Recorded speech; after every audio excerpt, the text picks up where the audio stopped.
પાકિસ્તાન અને ભારત વચ્ચે યુદ્ધમાં મધ્યસ્થી કરતા ડોનાલ્ડ ટ્રમ્પે હવે યુટર્ન લગાવી દીધો છે. તેના વિશે તો આપણે જાણીએ છીએ, પરંતુ શા માટે આ યુટર્ન લગાવવામાં આવ્યું, ડોનાલ્ડ ટ્રમ્પનું એ સમયનું નિવેદન શું હતું, આજે તે જ વાતને લઈને વિસ્તારપૂર્વક વાત કરીશું.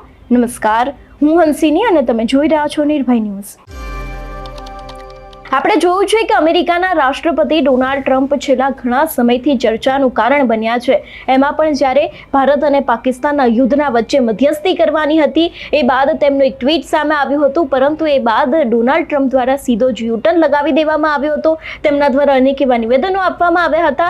પરંતુ જો આ વિષય ઉપર વિસ્તારપૂર્વક વાત કરવામાં આવે તો અમેરિકાના રાષ્ટ્રપતિ ડોનાલ્ડ ટ્રમ્પે ભારત પાકિસ્તાન યુદ્ધ વિરામમાં મધ્યસ્થી કરવાના પોતાના દાવાથી હવે પીછેહટ કરી છે.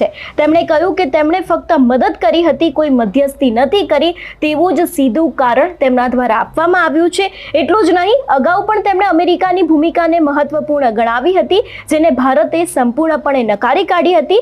જોકે હવે ડોનાલ્ડ ટ્રમ્પના યુટર્નથી ભારતના વલણની પુષ્ટિ થઈ છે કે આ નિર્ણય દ્વિપક્ષીય હતો. એટલે જ્યારથી ડોનાલ્ડ ટ્રમ્પ દ્વારા આ વાત કહેવામાં આવી છે કે મદદ હતી, કોઈ મધ્યસ્થી નથી, ત્યારથી જ અનેક એવા તર્ક વિતર્ક સર્જાઈ રહ્યા હતા. શા માટે ડોનાલ્ડ ટ્રમ્પ દ્વારા આવું કહેવામાં આવ્યું હતું, તે દરેક સવાલોની વચ્ચે જ્યારે તેમનું આ નિવેદન સામે આવ્યું હતું ત્યારે સવાલ એક એ જ હતો કે જો તેમને મધ્યસ્થી નહોતી કરવી તો તેમના દ્વારા શા માટે થઈને આવું નિવેદન આપવામાં આવ્યું હતું. ડોનાલ્ડ ટ્રમ્પ ફરી એક વખત ભારત અને પાકિસ્તાન વચ્ચે યુદ્ધ વિરામ અંગે પોતાના નિવેદનથી પાછળ હટી ગયા છે. પહેલા તેમણે મોટેથી દાવો કર્યો હતો કે તેમણે મધ્યસ્થી દ્વારા ભારત અને પાકિસ્તાન વચ્ચેના તણાવનો ઉકેલ લાવ્યો છે, પરંતુ હવે કતારના દોહામાં આયોજિત એક કાર્યક્રમમાં તેમણે કહ્યું કે હું એમ કહેવા માંગતો હતો કે મધ્યસ્થી નથી કરી, પરંતુ મેં તો મદદ કરી છે.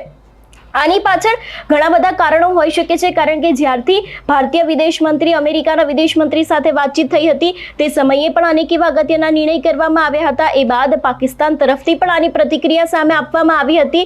એટલે કે ખાસ કરીને જે ડોનાલ્ડ ટ્રમ્પનું આ નિવેદન સામે આવ્યું છે કે તેમને મધ્યસ્થી નથી કરી, તેમને મદદ કરી હતી, એ જ વાતથી અત્યારે હાલ અનેક એવા તર્ક વિતર્ક છે તે સર્જાઈ રહ્યા છે. આપણે ગઈકાલે પણ જોયું હતું કે ડોનાલ્ડ ટ્રમ્પનું વધુ એક નિવેદન સામે આવ્યું હતું, જેમાં તેઓ ભારતના વિરોધમાં બોલી રહ્યા હતા.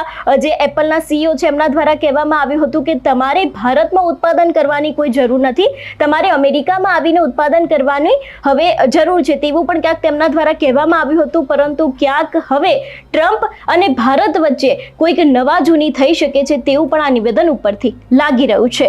તમારું શું માનવું છે આ વિષયને લઈને અમને કમેન્ટ કરીને ચોક્કસથી જણાવજો. તેની સાથે જ અમારી ચેનલ નિર્ભય ન્યૂઝને લાઇક, શેર અને સબસ્ક્રાઇબ કરવાનું ભૂલશો નહીં. નમસ્કાર.